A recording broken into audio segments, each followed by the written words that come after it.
Hillsboro is a dynamic community. We're a growing community. In fact, we're the most diverse large city in our state. And one of the reasons that we grow is because we are an attractive city, and we've been acknowledged and recognized multiple times as one of the best cities, not only in the state, but in the country.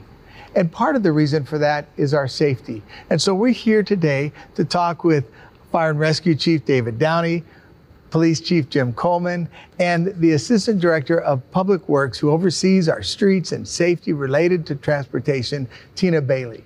Because we're going to talk today about how do we plan for increased safety and service providing in a growing community. And so thank you for joining us today here at the Cherry Lane Fire Station. It's a little different location than we're normally gathered. And I just want you to know, Chief, if there's an alarm that goes off, the three of us are staying here. We expect you to get up and respond. But thank you all for joining us.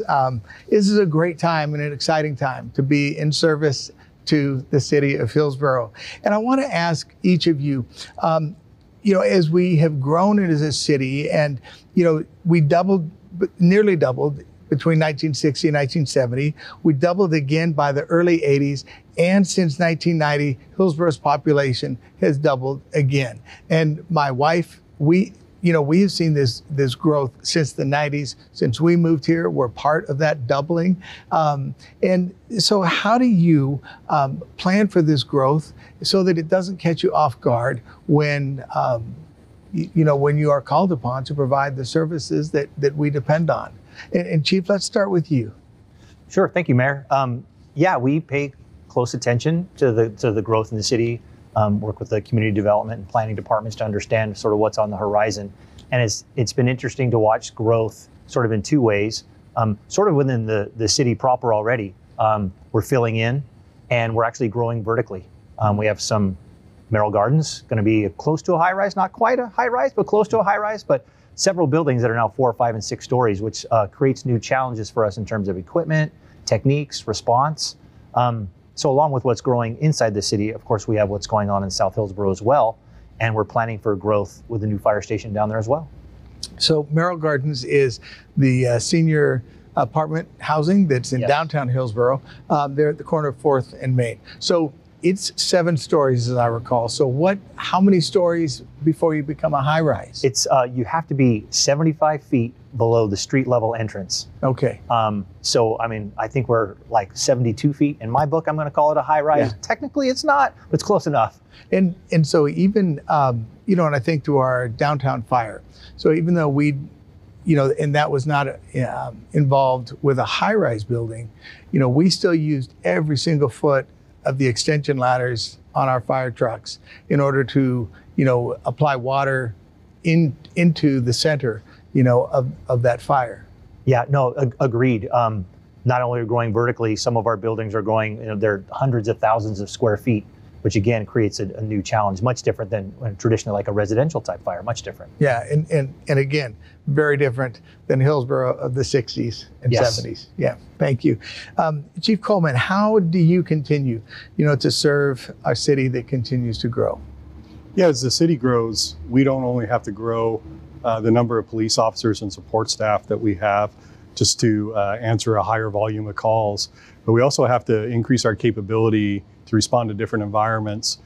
It can be anything for us from a residential environment to a business, industrial, and then with Hillsboro being the center of a lot of activities, we now have large events like the air show, baseball games, 4th of July parade, which we just had. So our capability for responding, planning in advance for, and then understanding what the repercussions of public safety issues are day in and day out, our capabilities have to grow at the same time. So, we have to adapt training for that. We have to adapt the capability of our officers to be able to have a variety of responses to the issues they face day in and day out. Thanks. And Tina, from the Public Works perspective. For us, the work starts well before the development actually comes to Hillsboro, and we're looking through our transportation system plan at modeling the growth based off vacant land inventories and what type of development could possibly go on there based off their zoning to make sure that we're building the roadway capacity and the transportation capacity and other elements such as biking and transit in our system from the time the development enters.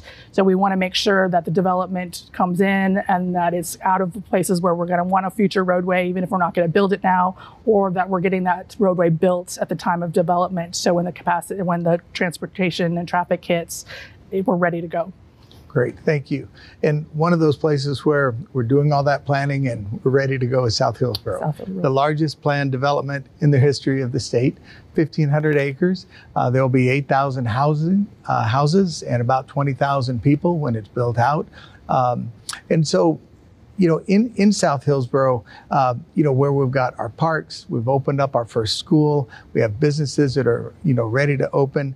How have you adjusted and planned for what literally, could be considered a new city based on the size of the population that's coming out of there? Yeah, Mayor, we've been working for several years on the location of the new fire station. I mean, years worth of planning. We're in design now for the new fire station. Mm-hmm. Hopefully construction will start a little later this year, but trying to time the construction, the purchase of the new fire engine, which can take close to a couple of years from the time we order it to it gets built and it gets equipped. We need to hire the new firefighters. It's a very, very well coordinated and planned process.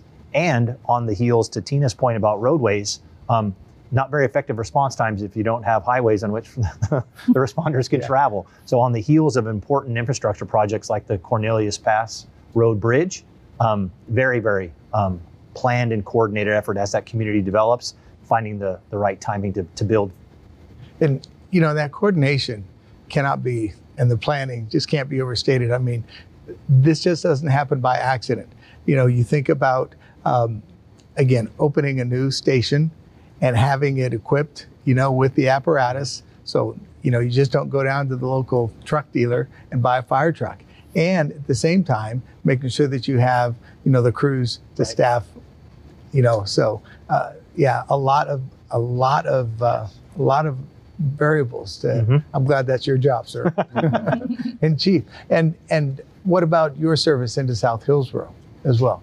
Yeah, as a lot of people know, we're building a new police headquarters, and we're trying to make that central to traffic arteries. It's not always the same as being central geographically to the city, but regardless of where it is, the city is of the size that it's just not practical for officers to always have to return to our base of operations as they're doing their job in patrol. So we're doing something unique for Hillsboro in building the capacity at the new fire station in South Hillsboro for the police to have a small office there.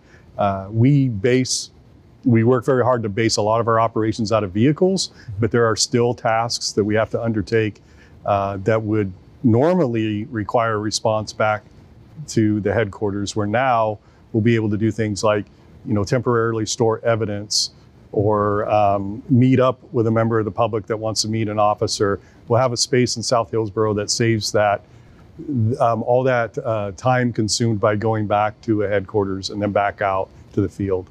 And, that's one of the advantages of being a full service city, of providing fire and police services all literally under the same roof. So, the availability, the accessibility, and the efficiency really is good. And I think one of the things too is that it also helps create a stronger relationship and camaraderie, between the departments, because when the police and fire are working together, it's usually under high stress, situations. So that's excellent. Every well day. Done. Yeah. And Tina, as we have planned South Hillsboro, complete, connected, and green, there are things that, within, street safety and pedestrian bicyclists that really have been paramount since the very beginning. Right, and that really starts with our design and construction standards, which really have developed better technologies to provide safety for bikes and pedestrians as well as vehicles. And we're really able to see that fully implemented in South Hillsboro because it was ready when we started construction. So you're seeing things like separated bicycle lanes, which hopefully will attract some individuals who may not have wanted to ride amongst a car, but are open to getting onto a pathway where they're a little bit more protected. You'll see things like curb extensions, which help narrow the roadway visually, which helps calm traffic and bring them into a slower speed. Also helps to get pedestrians out in front of a car at an intersection so they're seen more, they're more visible for a crossing opportunity.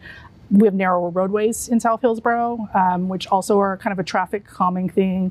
Street trees up against the roadway, while not only good for the environment, are also good psychological pinch points for individuals and actually will cause you to drive a little bit slower. So many of the things that we're able to implement just from scratch in South Hillsboro. You know, one of the things is we talk about safety, and I'll pull us back to downtown Hillsboro. Recently, we had a community conversations focusing on downtown Hillsboro, and it is it's a thriving part of our city. It is a very safe part of our city. You know, we have coffee shops that open at 6 a.m. You know, you can grab a cup on your way to work or have that early morning meeting, clear through, you know, to dinner and entertainment, whether it's theater, concerts. You know, it is now an 18-hour area. And on any given day during the school year, you'll see a school bus pull up and drop off kids for BizTown, or you'll see kids walking in historic downtown Hillsboro, learning about local history and those kinds of things. So it's 18 hours, broad variety of people that we see down there. And one of the reasons is because it is so safe. And Chief, can you share with us the things that you're doing, you know, with public safety in the downtown area as well? Yeah, Mayor, thanks for the question. And you're right about that. It's a unique area that we try and take advantage of. Now, Hillsboro is geographically a very big city, and you know, we have to have a vehicle-based patrol model to be able to get to all the various places and types of calls that we experience. So we look for places where we can get away from that and have a greater variety, a more geographically specific type of policing, and downtown offers that, the surrounding areas as well. So we can put squads like our bike squad, which are, you know, they're not driving around in a big police vehicle. They're right there. They can hold a conversation as people are waiting to cross the street or as they're going into businesses downtown. They can do a lot of community relations that way. We also have our crisis intervention officers down there. They work a lot on foot.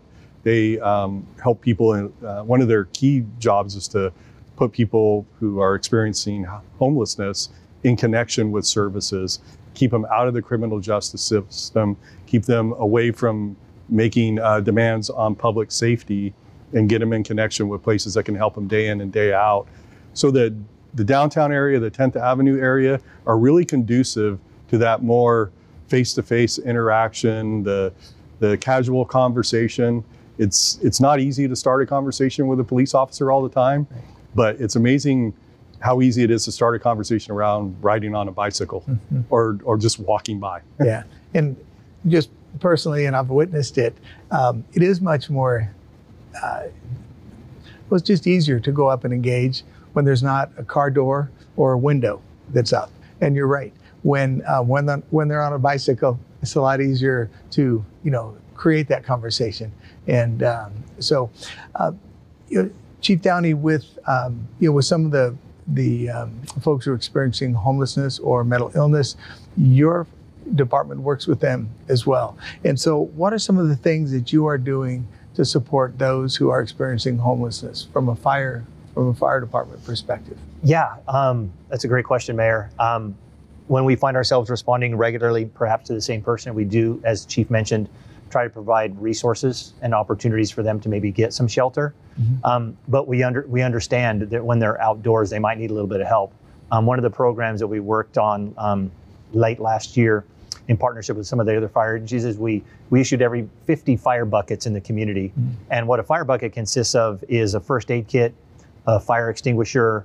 It had a solar phone charger and lantern, a blanket, just to hopefully do some harm reduction and maybe prevent a 911 response, and allow them to be self-sufficient And we understand they are going to call 911, but if there's ways we can get them to services and provide them something perhaps where they can be a little bit more safe themselves, we try to do that. Very good, thank you. And I love that it's also part of something that's happening all throughout the region and not just here. Tina, as we've talked about South Hillsboro and downtown, then we're typically riding or driving between the two areas. And so what are things, that you're doing in public works to address, the number of car crashes that we have? Because it feels like there's more drivers who are driving aggressively, recklessly, fast, distracted. And so how do we deal with that from a public works perspective? Well, right now we're actually in the middle of updating our Transportation Safety Action Plan, which really looks at the crash histories over the last 5 or 6 years. This is our second plan that we're working on. And unfortunately, what we are seeing is while crashes themselves are down in the city, the number of fatal and serious have gone up. And you're correct, a lot of that is aggressive driving, people speeding, driving too fast, or stopping too quickly, accelerating too quickly, making lane changes that are inappropriate, those types of crashes. So that's one of the things that will be done in that plan, and we'll break down that data and try to figure out exactly what we can do as engineers to provide a safer roadway. But there are also things that we can do as just human beings ourselves when we're interacting in the road environment that help prevent crashes from occurring. So the number of crashes are down, but the severity of those crashes is up. Correct. So and our goal is to get to zero. Yes, and I thought we would be farther along and closer to that goal, than we are. And I think post-pandemic, we've seen, just a spike in some of this. We have, and that's been not something that is just unique to us. It is really a nationwide trend that has occurred since COVID. That the number, I think, as we got a little bit more comfortable in the roadways when there was less traffic, some of those behaviors have stuck around. Yeah. So, Chief, from an enforcement perspective, what is the police department doing to deal with some of the drivers that are creating unsafe situations? Yeah, we recognize the same things that Tina mentioned, and we really have a 3-tiered approach to traffic safety. It starts with interacting with Tina and her peers in the design phase. They're very great about reaching out to us and looking for our input. Our second tier is education, and it hits multiple areas. But that can be anything from a traffic stop where we don't issue a citation, but we would discuss with the person why they were pulled over, maybe what was dangerous about their behaviors. We can even help them sometimes when they, for instance, have an equipment violation through a Fix-It program that we have where local businesses offer discounts to make minor repairs to vehicles so they're no longer in violation of certain equipment laws. And then we also try and educate people who are out on foot. The children that you mentioned earlier, Mayor, those have been tragedies for the whole community. And one of the programs that is as robust and as popular as ever is Safety Town, where we teach a lot of safety-related content to young children with a heavy focus on traffic safety, amongst other things. The final tier is enforcement. We will enforce laws when we see particularly dangerous behavior, and then we'll enforce them in particularly vulnerable areas such as school zones and intersections where we see a higher volume of serious accidents. So it's an informed approach to our enforcement model. And, as a retired principal, elementary principal, and now that my, 2 oldest grandkids are in school.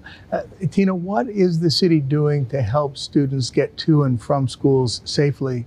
And, and it used to be we just thought of, kids going to school at the beginning and the end of the school day. But now they go back for evening events and for practices and things like that. So what are we doing to protect our school kids? Well, for about 8 years now, we've had a Safe Routes to School program where we're working directly with the school district. And that program is really vast. It starts with education. I mean, many of us learned stop, drop, and roll when we were little. And so it kind of builds on that concept of teaching them basic safety skills at a very early age. And We get into the schools through working with various PE teachers and have educational programs that we've developed and where we provide the resources that are age appropriate. They start by learning about safe walking behaviors. We work with them on safe rolling behaviors on bikes, and we're hoping at some point in time to develop a program that really talks about the early drivers and getting into the high schools. But in addition to that, the district has school walk boundaries, and we work with the district to identify the safest routes for kids to walk to school and maybe improvements that we might need along the corridor. The program has allowed us to be very successful. We've gotten 4 Safe Routes to School infrastructure grants since we've had the program to build additional sidewalks, additional rapid rectangular flashing beacon crossings for kids that are getting to school. And so it's done a great amount of work. We've done a great amount of work and done a lot of benefit from it here in the community.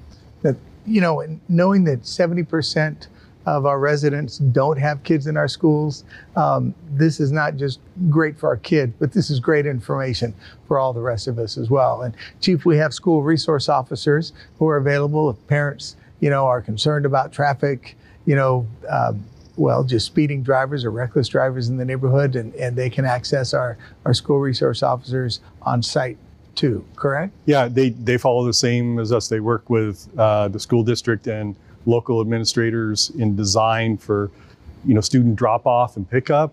They will do a lot of education for students along safety, particularly when they're younger. And then they will do enforcement as well. So they're dialed into the same 3 tiers of our approach. That's great. And I know, Chief, the school safety primarily, I would say goes with our police and our transportation. But right here, at Cherry Lane, you provide services to folks if they want to double check and make sure their car seats are safely installed. And so if there's, heaven forbid, an accident, or if they just want to make sure their kids are safe in their cars, they can come here. Right. Yeah. You can call the Cherry Lane Fire Station. It's part of the larger organization, Washington County Safe Kids. You can call the Cherry Lane Fire Station and make an appointment, and we will make sure that your child is safely secured in the vehicle and in their car seat. We really try and do a lot of community risk reduction outreach, and we try to teach people about injury prevention and harm prevention, whether that's fire safety or water safety. That same program, Washington County Safe Kids, provides personal flotation devices at Hag Lake so we can avoid swimming or drowning incidents. Chief mentioned Safety Town. I got to attend the first time this year.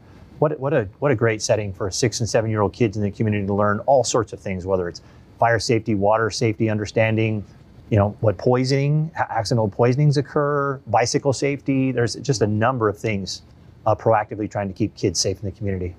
And each of these things is all about relationships. And, and that's certainly the foundation, for trust.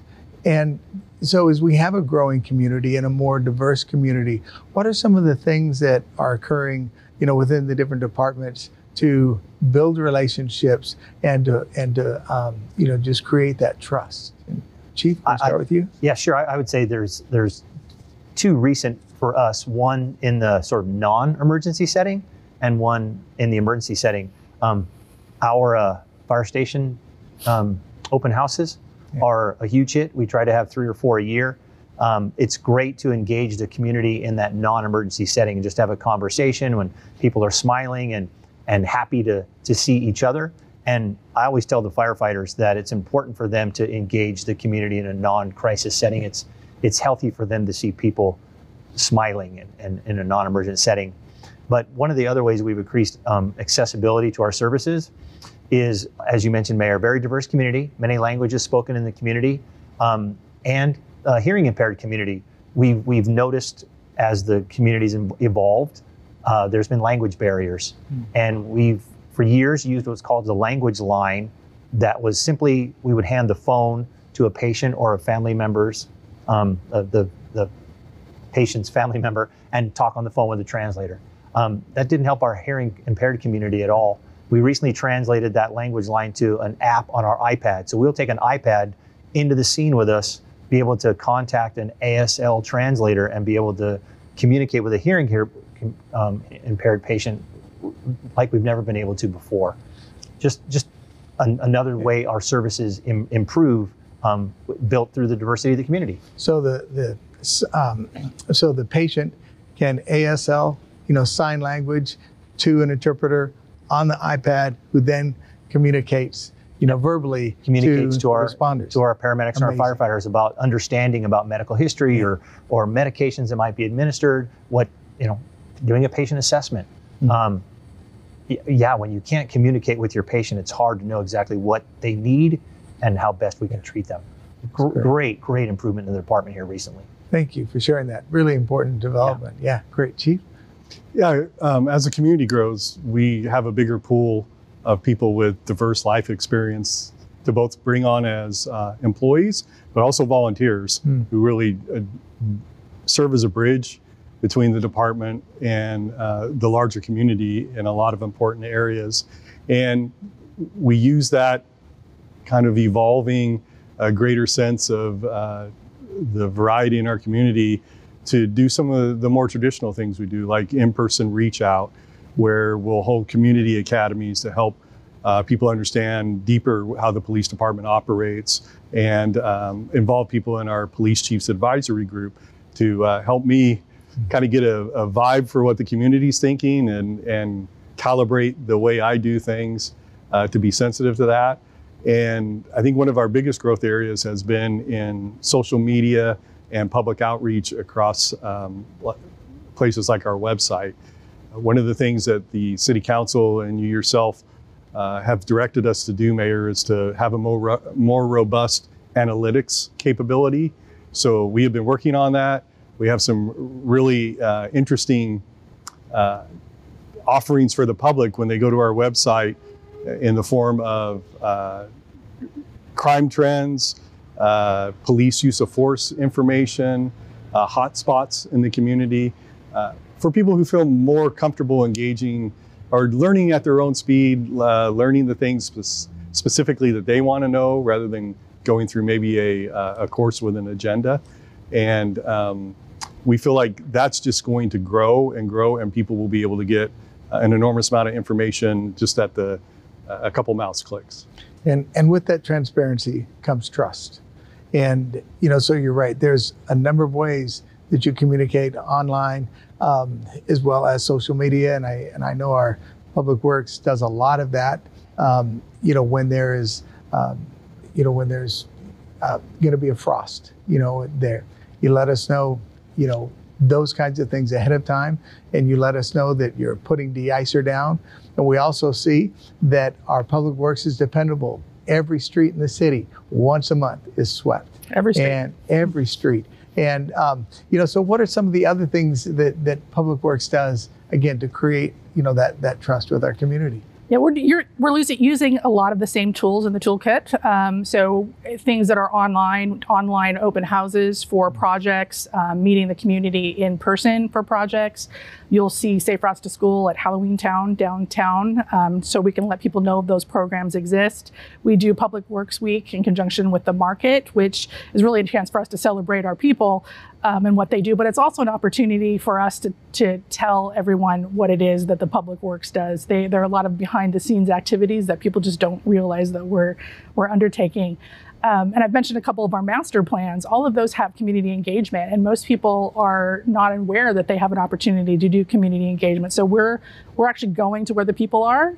We've been out for the Transportation Safety Action Plan at 3rd and Baseline at the food cart pods, meeting people where they are to talk and get their feedback on those types of projects. M&M Market to reach out to individuals that just may not realize that they do have a voice, and let them know that they do.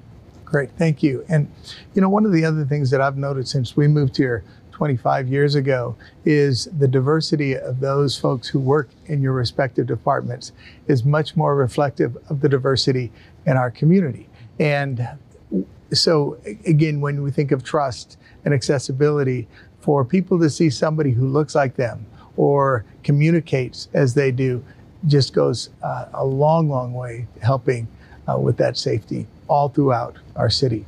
And another piece of that is our local option levy, which we have passed multiple times. Most recently, the last 2 times, and the local option pays for police, fire, and parks maintenance. And the last 2 times passed with almost 83% approval rate, which is unheard of and the envy of cities throughout the state. And so that support from our community is in no small part a reflection of the trust that they have with our first responders, as well as the belief that we are all using those taxpayer dollars well. So thank you, for that, and thank you for joining us. And we hope that you were able to learn some things about how we keep a growing community safe, how we plan for that, and how we respond to that. Thank you for joining us on Community Conversations, and we look forward to having you back next time.